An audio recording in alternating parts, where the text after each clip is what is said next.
өнөөдөр энэ хуулийн дээр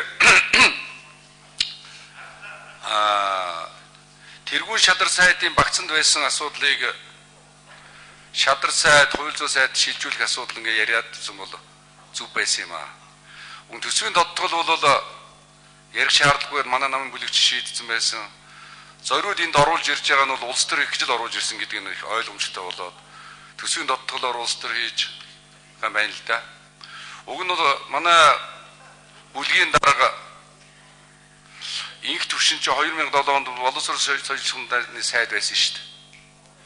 Тэр үед үдийн цай хөтөлбөрийг засгийн газарт иргэшилжүүлээд ингээд явж болж исэн байхгүй юу?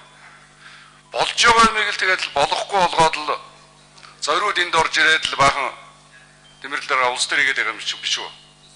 Ер нь цаашдаа бол ажлыг ингэж нэг цаг зарсан биш, ер нь цаг тухайд нь маш богино хугацаанд ингээ асуудал шийдээд явчихмаар байгаа маа. Тэгэхгүй ингээд л одоо учир төгсгөлгүй нэг яриа болгох гээд байна л да.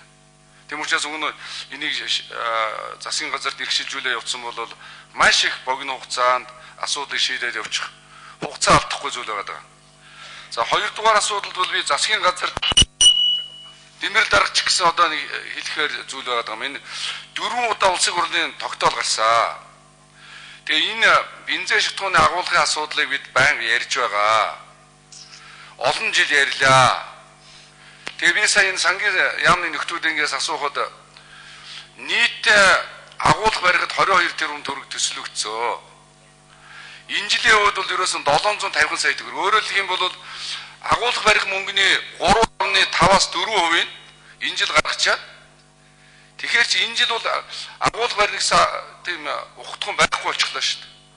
Тэгэхээр энийг бол одоо энэ засгийн газар тэгээд энэ юу нэг их хурлч гэсэн анхаарад төсвийн тодтгол дээр нэг 22 тэрбум төгрөгийг оруулаад ирчихмээр байгаа маа. Тэгхийн бол шатхууны нөөцтэй агуулгатай болчих юм бол бид ингэж бусдаас хамааралгүй баймаар байна шүү дээ. Тэгээ одоо эх жил энэ жилийн төгсгөл дахиад нэг агуулгаад яриад эхлэх нь байна шүү дээ.